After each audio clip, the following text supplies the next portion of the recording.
This thing hits on this, eh? Okay, here we are. Yeah, I got to adjust them. This is on now. Okay. Yo. Yeah. Okay. So, for the second time here, we kind of did this once before and then lost audio. So for us, it'll be somewhat repetitive, but essentially for everyone else, it'll just be the first time. So Yeah, and I'm sure we'll throw in stuff anyway. We're going on tangents. This before? I haven't. No. Do you know what it is? No. It's okay. You want a shot? Yeah. What is it? Peanut butter whiskey. You like peanut butter or no? Yeah. Well, I love whiskey, and who doesn't like? If you don't like peanut butter, you're probably an alien. Yeah, seriously. Most likely. Yeah. So here, you should be. You should pour it for me, but I'm like taking it. But it's sweet. Wait till you see. Peanut butter whiskey? Are you kidding?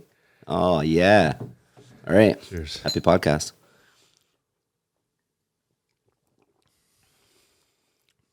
Peanut butter, eh? It's like a candy, man. Yeah. It's so good. It's dangerous. It's dangerous, But it's especially like- if you sleepwalk at night. We had a couple of them in a row, and it you got to kind of space it out. So No, that's good. anyway, I like it. okay, so Very good. we'll kind of there's stuff. What did we talk about the first time? We'll kind of just bring it up as organic as we can Yeah. because that was the essence of really the first one. Yeah, exactly. Except this time we might be a little bit. Well, we got time. We're still good. And the last time I think it went something like 42 minutes, and we talked a lot about it. Yeah. We just went on tangents. So, needless to say, I guess one thing I want to get in a little bit of a habit is doing is either having someone just because obviously I know you really well, but a lot of people, majority I guess eventually won't. So Paul, we've been friends for a long time, do lots of business together, but from coming from you, Yeah, I mean, I think, and yeah, again, we're not going to mention that we touched on some of this last time, but it actually made me think because I sat back when you first asked me that last time. It came out. I was like, where the heck did we meet? Yeah. Most of the people in my life that I'm good friends with, I don't even remember where we met. But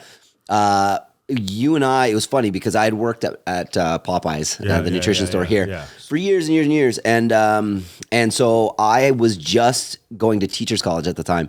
So I was just filling in gaps on weekends when people couldn't work, and you were just getting in. Yeah. Essentially taking my position is basically what it was. You were working full time almost, right? It was a lot of hours. Yeah. So you were taking those bulk of the hours that I had to give up because I was traveling to teachers college in the States. And then I would just work on weekends. So I kind of saw you here and there. You were just the guy that had just got hired. Yeah. And, I'd seen some people come and go and stuff. So I'm like, okay, it's just another dude. But the more I came in and talked to you, and then you ended up having the same coach as me at the time in bodybuilding. And then, actually I was friends with Jade before I had met you. And then that whole thing happened. So it was like one thing led to another. And then the next thing you know, it was just like you're a common face. So what do you do now? What's your... Yeah. So, I mean, at the time my whole original plan, I might not even have told you this, but my original plan was to be a teacher and I wanted to make even more money. So I wanted to do real estate. I'd always done sales my whole life, right? And I love real estate. So that was my original plan. Everything was going according to plan. I was like, the youngest on the school board here. And so everything was perfect. And then I was competing at the time in bodybuilding. And I almost feel bad saying this because it's like, it's like some people, that's their dream, right? To bodybuild. And for me, it wasn't. I wasn't that guy in high school with bodybuilders inside my locker room or anything like that. It was extra hobby that you liked, obviously. Yeah, I liked it, but it was for me. It was different reasons. It was like I just wanted to be in shape because I love food. I love freaking food, and so I'm short. I'm like 5'3", right? So 5 pounds on me looks like 20 on you, definitely. Right? So it's a lot, and so I started putting on weight, and I stopped playing soccer. I played soccer my whole life, and I was like, fuck, man, I don't want to be it. I couldn't control going bald. Yeah. I can't control being my height. So I'm like, you know what I mean? I don't want to be short, fat, and bald. So man, what can I change? So I thought, what, let's start working out. And I'm kind of obsessive compulsive with everything. So I got really into it. And I just was training. There's people competing and I felt like I was just training more than they were. And I knew that in my head, but I never thought about competing. I was like, I'm not going to stand on a stage in my underwear. It's just not my thing, And that's how everyone is because they don't. It's that's the last percentage of kind of the outcome. So it's for most people, it's so far. I feel that you don't even it's there. But until the day out or until you're in there, and then it's Well, even when I was first competing for my first show, and I'm sure you felt this too. it was weird because, well, this is how it happened. So our coach ended up being the manager at the nutrition store we were at, and I'd come in, and he's like, dude, why are you and I wasn't training smart at the time, to be honest. I was training hard. I was training more than everybody. I was lifting more than everybody, but I wasn't doing it right. Yeah, I'm sure. But in my head at the time, I'm like, well, what the hell? I'm in here more than this guy. This guy just won a title, totally. And it wasn't about that. Yeah. So, Mike, at the time, he says to me, why don't you compete? And I'm like, getting up there in my underwear and not really. He's like, look, how about this? And I knew what people were paying to be coached by him, right? For sure. And he's like, look, I'll coach you for free. And sorry, Mike, if you're out there, you're gonna have people messaging. Sure he's done that. You're gonna have people messaging, being like, "Hey, can you coach me for free?" No, it's probably good people do that. And he's like, "Look, I'll coach you for free, and all you have to do is follow through. Yeah, just go, just be on stage, just do it. Go through the process once. If you never want to do it again, whatever." So.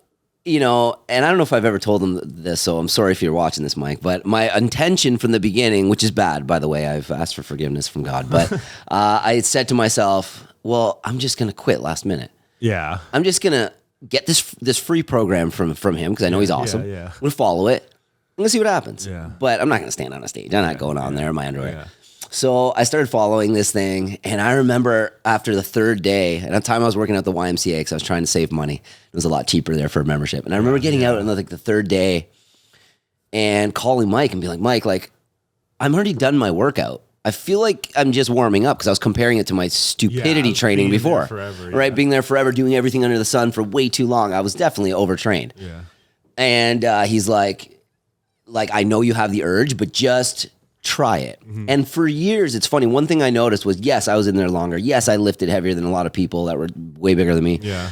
But I never, I looked good, but I never improved. It's like, I got to a certain point, I'm like, I look good, but I'm not looking better ever. Yeah. So I was always like, this is it. This is just naturally as far as I can possibly get with my physique. Yeah. And then, and Mike's like, just stick with what I'm telling you to do. Yeah. For a little bit. You're like, just go home, go play a video game, like do something else. And sure enough, it was like about a month later, and I'm like, I'm seeing results. I'm working out less hours, lifting less weight, but I was doing things properly. I was eating right, and that's when I got hooked to nutrition. Where I was like, holy shit, it makes a difference. It's so weird that you're even saying that because even like now, it's like the same. It's like the last like year, or really like during COVID, I've like completely reset like fundamentals, doing proper movements and everything like that. And you start to see changes way more like natural in the sense of your body changing than you ever did being in the gym for 2 hours, like just doing everything as hard as people see it. Ever. Well, look, it was you feel better, no pain, nothing. Well, 3 weeks ago, I came here. Yeah. I came when we were just hanging out, and I hadn't seen you in a while. Usually, for those watching, I see Ian probably 4 times a week. For sure. I come by, say hello, whatever. But it had been Christmas came and all this stuff happened. Yeah. So we weren't able to connect for, almost a month. And then I saw you and I'm like, dude, you're looking awesome. What the heck are you doing? And you're like, I'm eating like crap. Like I'm not really eating the greatest right now. I'm still consistent, but nothing special. Yeah. But again, it goes back to when you are training, you're training smart. Effective, when you are eating, you're training effective, and you see those differences. So it was crazy. So, that's how it happened. And then it's funny because I was going to pull out the whole time. I was going to pull out of this freaking thing. And at the time I had roommates. And so they knew that was my plan, was to pull out. But they were seeing the results in me. Yeah. Right? So my one buddy at the time, Jamie, he says to me, and he's not into bodybuilding anyway. He didn't even work out, nothing. And he's like, bro, I know you want to pull out, but have you considered stepping on stage? Yeah. And I'm like, no, I haven't. And he's like, he's like, well, let's look at who won last year in this show. So we're on Google and we're looking at the photos. He's like, bro, you look better than these guys do now. Right now, you could beat them. Yeah. So, then there's that piece and you're like, well, shit, if I can win, totally. That's a different story, getting up there. If I can just win. So I went and I won that show, this London show. And, and it's like one of those things like when you're a kid, you play the games, you're more apt to play the games you're good at. Right? Naturally, doesn't. Now, I wish almost that I had fallen in love with the sport, but I didn't. Yeah. I never have. But I love training. Back around. So you're no longer bodybuilding. what do you do now? Yeah. So that led to being sponsored. Yeah. Which shortly does. If you do well in competing, you're probably going to get sponsored, picked up by somebody. So it led to being sponsored, which led to working trade shows. For those that might not know, when you get sponsored, part of it is, yes, post on social media, but the other part is, hey, look, there's an expo. We want you to be working the booth and selling our products. Yeah. Well, because I'd worked at a nutrition store, I knew about the products. And because I've done sales my whole life and I'm a talker, it worked great. So I'm there doing my thing, not thinking anything of it. I was just trying to, like, I just want to stay sponsored. Yeah, for sure. Doing what an athlete would. Yeah. What an athlete would, and, I knew I didn't look as amazing as some of the other athletes. I wasn't a pro. I'm small. So everyone was like gigantic bodybuilders. Yeah. So I'm like, look, I got to pick up the slack somewhere else. I got to sell some product. Yeah. So I was selling a lot of product, and the sales manager saw that, and he's like, hey, man, did you ever think about working in supplement sales? No, I'm going to be a teacher. I'm going to do real estate. Next thing you know, I'm on a train to Edmonton to compete at Canadian Nationals. Yeah. And I get a phone call from one of the supplement owners, the company I was sponsored by, and he made me an offer I couldn't refuse. And I was like, you know what? For this amount of money, I'm going to have to teach for 6 years to get this. Yeah. So let's do it. Okay, so you did that. So I did supplement sales for many, many years, and I worked for some big brands. And I did everything from social media management to athlete management to sales. Manager, sales director, U.S. sales manager. I wore so many hats. Yeah. And it was a cool phase because when I first got into it, the online model of direct to consumer was just starting. Still going to stores. So there's still stores. Stores were, and this still is. Don't get me wrong, but it was a different game then. Direct to consumer wasn't as huge, and so I was able to be in this journey while that made a switch. And so what I realized after working for a few brands... I'm just checking so we don't go through the same problem we did last time. Oh, yeah. Are we good? Is audio there? Yeah. Last time, Ian's, I'm like, oh, how did everything go? And I get a message being like, oh, we got the video, but not the audio. It's so weird. It's so weird. Like, we'll go through it another time. Anyways, yeah. So... Supplement sales. So I'm doing supplement sales. And I started realizing after many years, actually, more than I ever thought. But it was good money. Yeah. I got to travel to cool places. I was still competing. I got to meet tons of athletes. So it was like one of those jobs where it's like, man, there's so many cool perks when you're in your 20s and early 30s that it's like, dude, this is so cool. But to be honest, once I got to, mid 30s, I'm 38 now. So once I got to mid 30s, I started realizing, right before mid 30s, I started realizing, okay, I've done it. I'm not starstruck by cool athletes anymore. I've done it all. I've seen it all. And I can kind of hit the ceiling, right? There's only so much money you can make, only so many accounts you can manage. So I thought, and at the time, my girlfriend, also she was also working for one of the brands, and we're like, we have all the connections, we have all the know-how. I've formulated some products that are still top sellers right now in stores. Yeah. That I formulated, some just by myself and others with some owners. Yeah. And so I know that process. I understood the business inside and out. The problem is obviously having the money to start your own. Yeah, sure. So we thought, okay, for us to start our own brand, what's a way for us to make, good money? Yeah. And for me to go full-fledged into teaching, first off, they weren't hiring here, but for me to go full-fledged into teaching, it's hard to get out after. Yeah. Once you're in, how are you going to back out? You kind of always want to be like, you have businesses, you kind of want to keep that alive too, though. That's right. So I was kind of like, you have the option. What are we going to do? So we thought, let's start our own marketing agency. And so we put... Brittany's really strong she's good with everything too, with sales and athlete management, but her real strong suit was the social media game. And my real strong suit was the sales, although she has that too, and the tech stuff, like website building. Yeah. And throughout those years working for these brands, we worked with amazing people and many of which just by chance ended up freelancers. Yeah, totally. So we partnered. I've had that. You've helped me with a couple different brands and stuff like that. Yeah. So that's like... all of that, yeah, really like even just listening to it, everything you've accumulated over the last, it's just natural kind of way to kind of do it all on your own. That's right. And then I assume this is kind of where you're going with the supplement. Yeah. So exactly. So basically the whole idea was like, look, let's manage brands and help brands grow. And not just brands, like we do all sorts of marketing, right? Like marketing in general. Yeah. Like my sister just started an interior design business. We built her website. Yeah. Right. So we do website, we do everybody. But of course our specialty is gyms, supplements, fitness. That's our specialty, but we're a one size fits all for everything. Yeah. But the idea was, let's do that. Put away money to start a supplement brand. Yeah. So we're very close. We're about. I keep saying every month I say we're a month away because it takes something like that. So, but I'd say truthfully, to the point of launch, where hey, here's our brand. No word of a lie. We're about 60 days away. So about 2 months. So we're almost there. We're on the doorstep, and so that was our plan. Like, hey, we're gonna do this. And with that, sure, if it takes off, then eventually we do marketing for ourselves. We don't need to have other clients. But the plan was, look, while that's growing, because it takes a while to grow, and we're going to be a very much direct-to-consumer model. Yeah. So because that takes some time to grow, our short-term plan is, look, once we make enough income there, we don't have to work with every single client ever. We work with our favorites that we like, that we can get the best results for. Yeah. And that's kind of our plan. And in that process, we ended up being. So this is a long story, and we'll keep it for a different podcast because I want to talk about this in a different time. Yeah. But we were approached by the owner of, or the developer of a fitness app. Yeah. Okay. Yeah. And we started thinking, oh, this is another thing. Yeah. And so throughout my years, a lot of people. I don't coach people to the stage. Mm-hmm.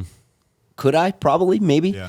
But I don't want to. I don't want that stress on me, because so much can go wrong, and then you're to blame, and I'm like, no. But I have, and I love, and I wish I could do this forever, is making plans for people that just want to be in shape. Yeah, totally. In better shape, and, not necessarily step on a stage, which is the majority of the population, right? Yeah. So especially now, right? Especially now. And so I thought, I've always wanted to do this, and I have friends that come to me, and they're like, hey, man, can you make me a plan? And they're always a friend. So, of course, I always give them a stupid cheap deal. It's the same thing you were just mentioning about Mike. It's like, people just do that. They just do that, right? And it's like, if I didn't like it, I'd be like, sorry, this is my price. But I love doing it, right? And they're friends. And then, the cool thing is, when they get excited about it, oh my God, I'm getting results. I love that. So it's like... but I always undercut myself, right? I was doing plans for $80 and diet and training, and then it doesn't end there because you're getting texts all the time. Yeah, that's just the start of it. It's just the beginning, right? And so I thought, I'm going to stop talking about doing this because, I just don't have time for it. It's not making me money. Yeah. Although I love it. Yeah. And so I put it on the back burner. But then when this app came, it allowed me to see the opportunity to be able to service clients and really mitigating the time wasting component. And so basically, long story short, it allows, there's certain cool features on it. Yeah. It takes a lot of building up front, so instead of you come to me as a client and I spend the next 3 days building your program and then the next person comes and instead, before any clients, I build all my programs, the gaining program, fat loss program. So it takes months, a lot of work. But after that's done, the cool thing is when you sign up, yes, I look over your plan, tweak some things, but the base is done already because I built it. Yeah. And then the cool thing about that is we've connected all of the workouts to all of the exercises for every muscle group to what muscles they correspond with. Yeah. So now, before, if you got injured, you'd be like, hey, Paul, man, I effed up my arm. Can't do this. Then I got to be like, what the heck? What's Ian's file? Open it. It takes time.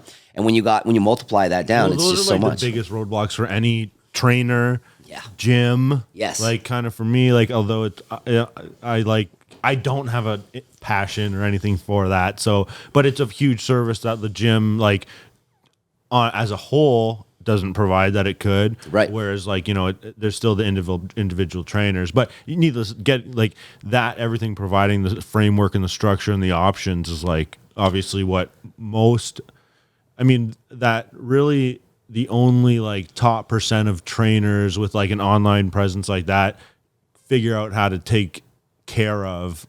Right. The updates, the ongoing updating of the plans. Yes. It's a system. Just the different puzzle pieces that the client throws at you. So right. Well, and that's just it. And that was my issue with it, is balancing all these things. So now if you get injured with your elbow, the system, I've already programmed all the exercises that correspond with the elbow. Yeah. So you actually have a swap feature. So when you press swap, I hurt or you put injuries, elbow, you hurt your elbow, it'll automatically go in and take out all the elbow ones. Yeah. And I've already set out what I want those replaced with. So part of the setup process during that lengthy setup process, about 2 months setup, is every single muscle group, you put a swap out exercise or 2. Yeah. So I don't have to get those text messages. Same with foods. Foods, there's swap out, and you go swap, and it pulls a drop-down menu and has all the other options you can choose for that food. Yeah. So that eliminates a lot of me having to go in and doing all that like on text. Yeah, for sure. And then at the end of the month, they have a little thing comes up, a little pop-up comes in their app, and it says, hey, do you want to continue on this program? Are you bored, or have your goals changed? And then you fill out the other intake form, and you get it shuffled every month for customer retention. We'll bring that once it's here. Like we talked about this a little bit then too, but once it's actually up and everything, we'll have like a full podcast just on it. Beautiful. Bring it on the TV and blah, blah, blah. Yeah, it's cool. So, so to answer your question coming around, so this landed and we thought and we'll talk about this later again, but we'll integrate the supplements with the app and then, we are also going to be selling this app off to other trainers that also want to free up their time. Yeah. So once we kind of meshed all that together, I thought, this is going to be the ticket. This is what we want to do. It's our niche. It still involves marketing. But it's nothing that's going to happen overnight either. It takes time. It takes time. So the first time we went, you said you wanted to bring this up again. Yeah. Have you watched have you made any progress on Harry Potter? No, I have not. So not since the last podcast. I think that was a week ago or something. Yeah, but that kind of all start. Yeah. So you watched you haven't watched the recap one.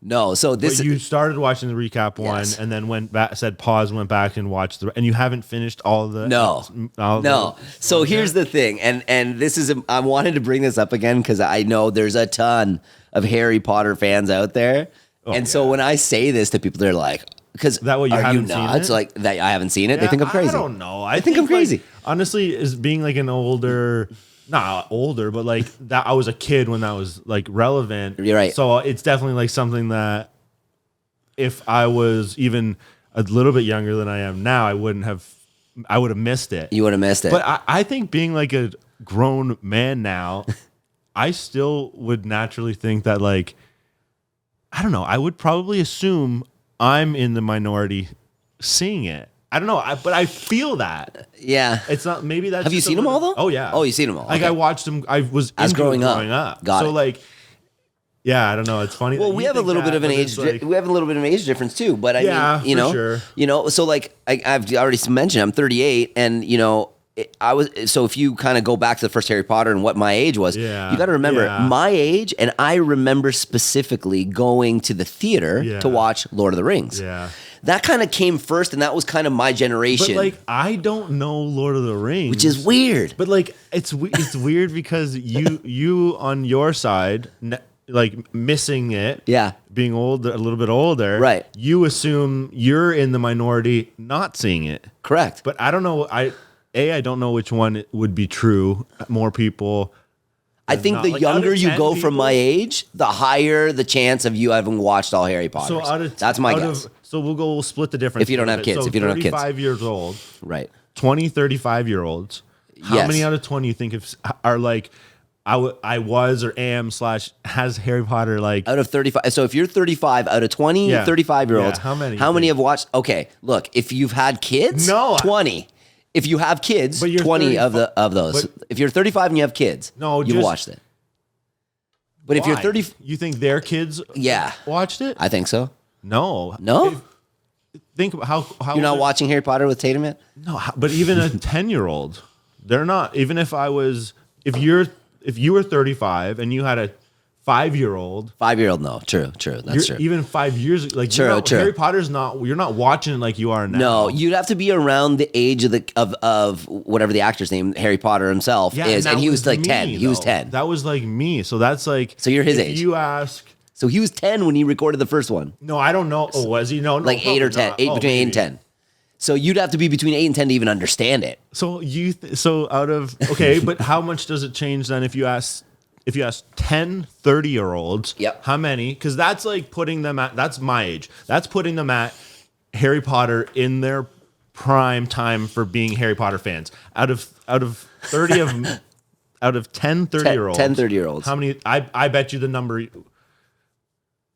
Ooh, I don't know. That's a tough one. I'd go like a 6 out of 10. You know what? That's one of those ones you do on these YouTube videos or whatever. You go, drop it in the comments. What do you guys think? Out of 10 30-year-olds, people, put it in the comments. How many do you think? But I bet you the numbers will be drastically flipped even 5 years. So 100% they would be. 10 35-year-olds would be like the numbers drastically dipping. 100%. In my opinion. Because look, I'm not alone. Like my friends are around my best buddies that are my age. Exactly. They haven't seen them all. Exactly. They've seen maybe one. I guess it makes maybe more one. sense But so for me, it was all Lord of the Rings. But here's the thing: by the time I got to, and again, somebody's going to be doing the math and be like, Paul's lying on the show. I don't know exactly, but if I'm just spitballing here. I feel like the first Harry Potter was coming out when I was like finishing high school / going into university. Yeah, okay? I would say that's probably accurate. Maybe a little bit earlier, but I mean, we could find out. But I'd say that's rough in that time. And I know because, of course, they did those partnerships with McDonald's. So every McDonald's cup had it. Getting out of grade school. Right. Or like ending grade school. Yeah, because we're what, like 5 years, 6 years? I'm 30. Holy Christ. So I'm 8 years older than you. So there you go. That makes sense. Perfect timing, yeah. Perfect timing, right? So I was like getting out of high school, you were getting into it, basically. Or just No, I was in university, you were finishing elementary school. Yeah, basically. Like 8 years, right? Like that would be high school and Yeah. So there you go. It's crazy thinking that. I don't feel that difference now, right? No. But like back then it's big for sure. But that back, So. Right? So to me in my head, it wasn't like I thought Harry Potter was shit. It was just, that's for kids. It's my cousins are watching that. It's my cousin stuff. They're the little wands and the capes. Totally. Right? I get that. So here's the thing. So my girlfriend, her brother, she's younger than me, but then he's younger than her. Yeah. And he's got a girlfriend that they went and got tattoos and we all went or whatever. I didn't get one yet because I just haven't had one yet. Want a wand? I don't want a wand yet. But I mean, man, dude, this is pretty fucking good. This series is so good. I might get a couple wands. But some lightning bolts and shit. Yeah, you wait. Yeah. But basically I'm like, so we go and she's, now I don't look at her as a kid, even though we're a lot younger. She's a lot younger than me. Yeah. But I don't look at her as a kid, and she's getting a Harry Potter lightning bolt. I'm like, what the fuck? I'm like, okay. Give it another 6 and I asked her, I'm like, months, it had that much of an impact? She's like, oh, it's the best because she grew up on it. Mm-hmm. So anyway, so I kind of laughed it off, right? So anyways, New Year's, we go to their place and we celebrate New Year's. And to be honest, I was hungover the next day. And so we woke up late. And before driving back, because they're not in London, before driving back into London, I'm like, let's just like have some food and watch some movies or whatever. Yeah. It was like snowing outside and stuff. Yeah. So we throw on, they're all excited because that night was the premiere of the Harry Potter reunion. Yeah. And they're stoked because they've seen them all, right? Yeah. And I'm like almost like, whatever, like this is going to be so stupid. Mm-hmm. So we start watching this thing and listening to them older talk about these memories younger was crazy cool. I wonder if you wouldn't have got that experience if you guys were just like, hey, because you guys go, like, you would do this, I'm sure. Hey, this weekend we're going to run through Harry Potter. Like, right. Would you, if you didn't have that, like, first draw probably from not. Seeing that reunion? Probably not. You wouldn't have never, like, adventured into the Harry Potter world? No. Like, if you would have said to me... You guys are, like, adventurous as far as, like, doing series. Like, yeah. No, I feel like you're, like, no, we told would. me before, we're doing the whole, like... Lord of the Rings was one, maybe. But like, still, if you offered that, I would have said 8 movies that's a kid's movie. I don't think so. I'd rather watch all the Rockies or something like that, right? Yeah. So, or Lord of the Rings. So, like, in my mind, it was just stuck and ingrained in my mind that that's for kids. Because I just remember all my cousins running around with the toys, right? So I was kind of like, and then I started watching this thing. I'm like, man, I'm kind of hooked.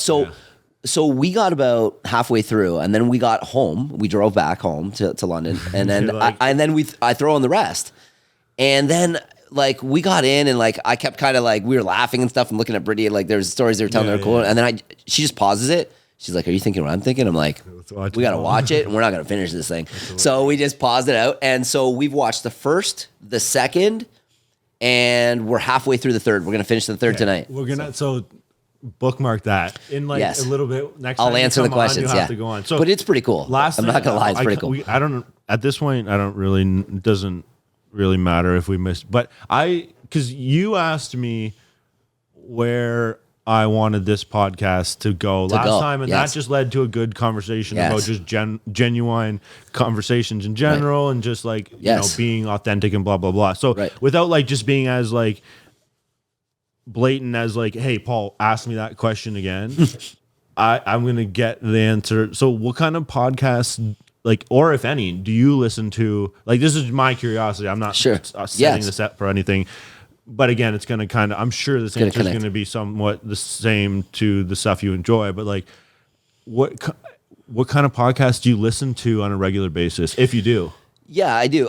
So like style / like people, but like I'm not feeding this because I guess bring this up. We talk a lot about like Joe Rogan and stuff like that. This is not say, hey, Joe Rogan, blah blah blah. Sure. I'm again curiosity saying. Yeah, well, I mean, look, you know, it sounds cliche now, which is crazy because I started, and it's so funny because when I mentioned I like watching Joe Rogan, people assume it's been within the last 2 years. Yeah. The very first Joe Rogan I watched was his 12th episode. Same. I've been watching it since. So 12. Long. It's just like I remember then going back and watching. It's like like I've always liked it, and the reason I connected with it was not because it was popular, because it wasn't popular at the beginning. It was just Joe talking with his buddies, and he at first he didn't even have crazy guests. Like it was just like his buddies, right? Like I didn't even know who his buddies were. Yeah, exactly. Right? Like that's what this is like. Yeah. Not to be insulting, but like you know, like I'm not famous. I'm just a guy. Me neither, right? No one knew. I guess when he started, people probably did know him a little bit. Yeah, Fear Factor. And whatever. UFC, of course.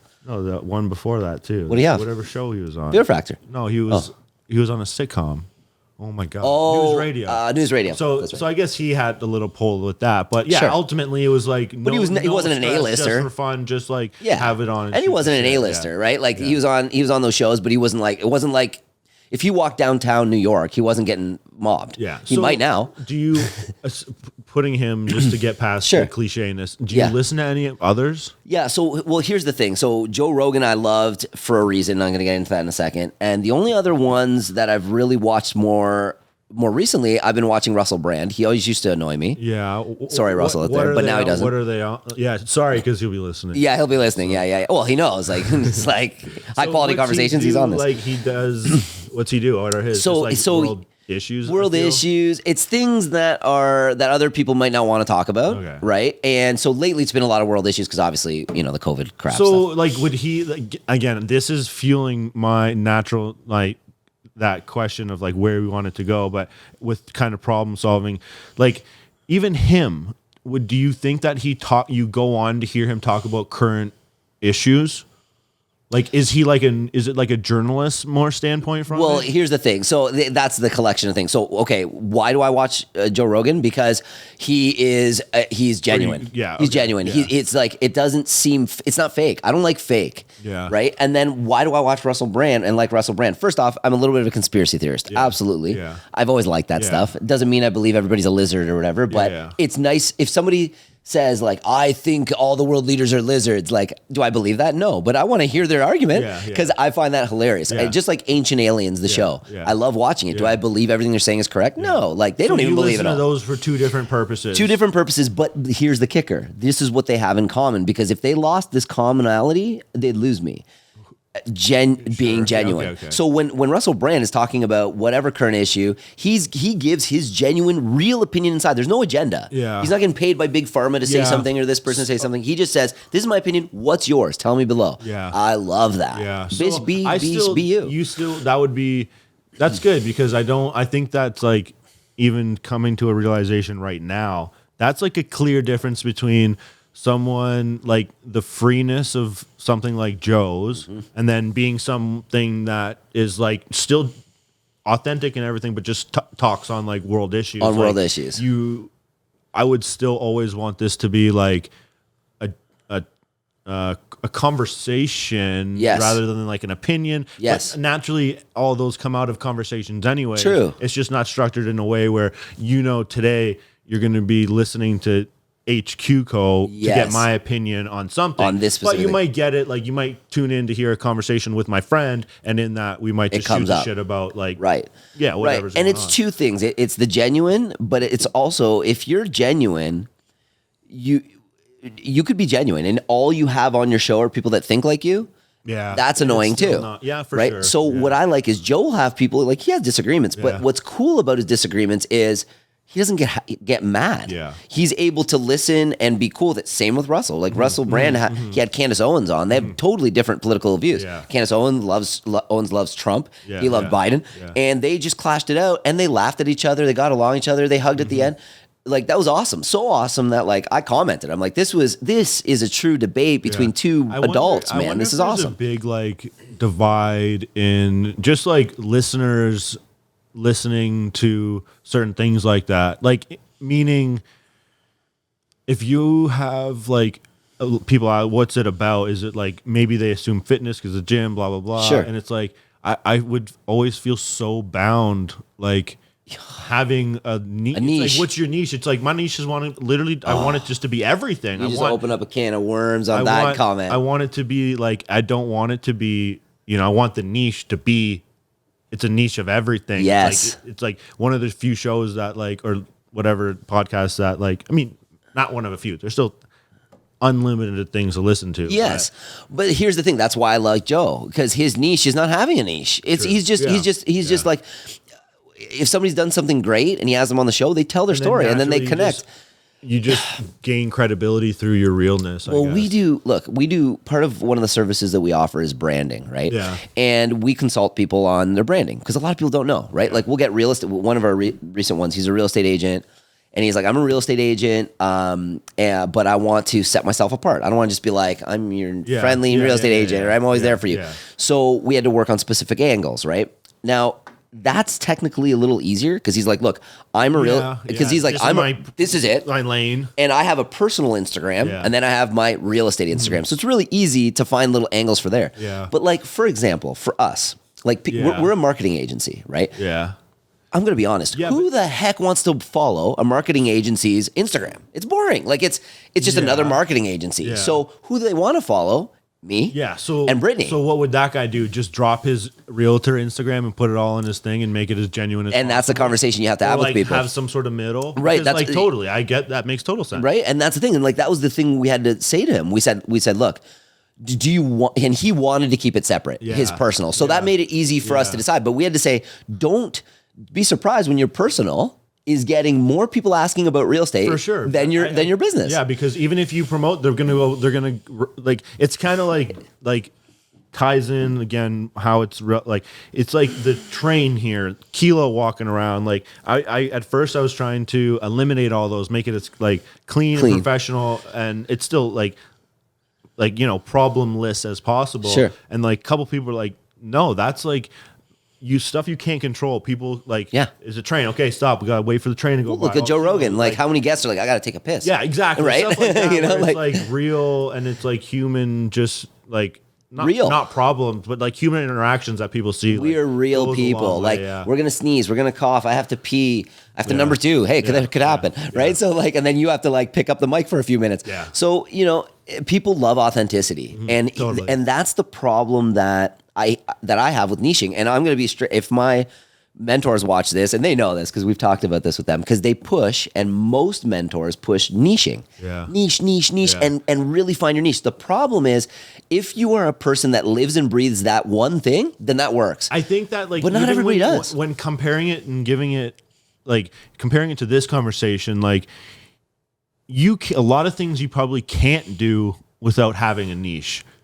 With a podcast, it's like the niche is all of the above. Right. Well, for this one. Yeah, I know. But like, imagine you were a makeup tutorial podcast. Like that's it. Game over. You can't talk about anything else. But like maybe you only ever want to talk about everything else. Sure. You know what I'm saying? Like, sure. You couldn't if it, because I don't know. I disagree with, not that you're saying this, but I disagree with the fact that if someone to say like you don't need a niche. Well, you're saying this is the niche. The niche is many conversations. Absolutely, yeah, like, because like if I was even like if someone who likes doing hair or makeup, if someone who likes doing makeup, it's like, oh, I want to make a career, and this is my thing, and you were like, find your niche, but your niche can't be the thing that you want to do it on. Yeah, you're kind of screwed. I guess the niche is like being like one topic, all the above, one topic. Yeah. So like, I know what you're saying. Your niche is many conversations. If you came in here, or if I came in here and only talked about whiskey every single time, that's what I mean. This would no longer be a all the above podcast. That's right. Become a whiskey correct, podcast. Correct. And I think that's what I was referring to. Yes, your niche is multi-conversations. And that's why I've always loved the idea of Joe Rogan's podcast, because it, like, look, with Russell Brand, as much as I like watching him, not every day I'm interested in world matters. Yeah, or so sometimes I'm like, up on climate change. Or do I want to hear about climate change? Do I want to hear about Trump, or the vaccines or this? Sometimes, but every night, no. But with Rogan, it's like, oh, I don't like this guy. I don't like Elon Musk today. Yeah. Skip. Oh, a comedian. I like this though. But I do want to go back and listen to that. Right. Or like if you just Right. So and that's a thing we have, like, and again, it depends on what you're into. Like Brittany and I, we're dipped in a lot of things. Like we love fitness. We love marketing. Like fitness its own is a niche. Marketing its own is a niche. Then we have supplements, a niche. Sure, it ties in a little bit, but then we're left with we got our mentor saying, you have to niche, choose one and go with it. And we're like, wow, how do we mesh them? Yeah. And it's a balancing act. Or what are you going to have, 4 different Instagrams? Yeah. It doesn't make sense. Yeah. So it's, Okay. Anything else off the top of your head from the first one that we like? I think that was good. Like, I don't even. One thing. Yes, one thing, because you did mention this and it connects to this, because you're like, what do you like off podcasts? Yeah. And I talked about the genuine nature. Yeah. And last time I talked about Tiny Desk. Oh, yeah. And I want to mention that really quick if people out there don't know what it is, because I know you didn't know about it. Yeah. So how did it come up in our conversation? Genuine. Okay. Being genuine. That was like what we were talking about when it came up. Yeah. Yeah. So like Tiny Desk. So let me see. So it's a YouTube channel. The first time Paul brought this up, I had no idea. We talked about, I guess I'm assuming we were talking about things out there that was authentic and genuine. And you mentioned Tiny Desk. This is all just from my recollection. It's a music based TV or YouTube show, and the artist comes on and either sings in whatever way they want, or like as free or not, or as professional as they want, and give the backstory on that said song. Yes. And usually it works out to anywhere from 2 songs to 5. Yeah. It lasts anywhere from 20 minutes to 45. Yeah. Nothing much longer. And there's a live audience, but it's, and I'm sure they're kind of planned for it, but the whole idea is more like this, where it's, you guys show us what you want, as opposed to if they're performing at the Grammys, they're like, I want you to perform your hit. You guys meaning the artist. The artist, right? As an audience, give us the audience what you, the artist, want us to sit in front of. Exactly. At that time, exactly. On so that show. That's right. So because the artist typically doesn't have a choice. If I'm the Grammys and you're coming up, like, I don't want your song that's not going on the radio that means something to your heart. I want the one that's making millions of dollars on the charts. So like, a lot of artists feel like they're in a circus, like just doing the same trick, right? So this allows them to show their artistic expression, and sometimes they do covers. Sometimes they sing songs that have never been released, just a song they like. And sometimes it's their hits or whatever in a different way. And I love that, and I always have loved that about music, because when I watch music, I usually watch a live performance because I can see who's actually really good. And you can see who you're connecting with truly. Did they write their music? Did they not? So I like the authenticity of a show like Tiny Desk, and so I started when you asked me that question last time about what it's like about podcasts that you like. It's not just podcasts; it's musicians, podcasts, any performance, and to be honest, outside of the mics and outside of the cameras, just interactions every day. When I'm talking with, like an elevator conversation with like about how's the weather means nothing to me. It means nothing. But when you're talking a meaningful conversation, you're telling me something that really you're passionate about. Like when you were talking about starting this podcast, I just wanted to keep listening to more because I felt the heart in it. And just the authenticness. The authentic, like I don't care if this podcast goes successful. I just want to do it. And that's cool because awesome. Like the last thing is like, that's what makes it's in such a good environment for success, and whatever metric that comes down to, whether it's like really the only metric is just like as long as it's fun and enjoyable, is like the space is here. It's not like, oh shit, we need to get 3 people in this week to cover the bills, to do this, to keep schedule, to like keep people listening, to keep growth going. It's like none of that exists. So it's like I can imagine that doesn't happen in, I mean, even projects that I've done, it's never like that, like stress-free at the beginning. No. And ever. I mean, ever. Like, no. So it's exciting and fun to do something now that's like just purely fed by enjoyment and like the natural curiosity of where things go. Well, and it's just like one of those things. Like, for example, let's just say this didn't exist today. It would have been very natural for you to send me the text message this morning, like you did, saying, "Hey, man, you want to come by? You want to try the peanut butter whiskey?" And I would have come by. We would have had similar conversation, if not the same. Had a shot or two, and that'd be it. And we'd hang out, and nobody would ever know. And we'd have a connection there. But now it's like, hey, like, want to do a podcast? Like, it's so easy to turn on some lights, turn on record, and we're not different. We're even the same. The people that have come so far have been like, it's been all trial, but that's what I'm really, even the first time, what do you want to talk about? What do you, it's just like, let's just, there's none of that. That was like, me. There will be times I am confessing where that was me. someone has, like, I don't want to say we're not going to ever make game plans or anything like that. Like, it's going to be only better product if we do have a little list of like, and if you do have one, but if you don't have one, it's completely fine. And there's going to be guests that come on that are like, have their expertise in when I talk about the app, when I come back to talk about the app, I'm not going to say I got to hit this and this, because you're going to ask me questions. And we'll just go through it naturally and curiously, like, because that's what I want. So for example, if I have the app ready and I'm selling it to trainers, right? I want to tell about it, but then I want the trainer to be able to ask the questions. So the questions you're going to have is what everybody else is going to have. So I rather that be genuine than me have like a PowerPoint presentation. You know, it's just not going to work. So yeah, man, for me, it's always been genuine. It always has been. You want to do another one? Let's do one more. Yeah. Let's do a genuine shot. But yeah, being genuine is, it's addictive. And you know what, man, the world's, they're just full of fake. Like, everyone's sick of it. They've had enough. Well, it's like, they get filtered out pretty easy though too. Yeah, that's true. Well, yeah. Cheers. I gotta go pick up the keg. Cool. Sounds good. Okay. That's as genuine as it gets. Peace. All right. Till next time. Till next time. Peace.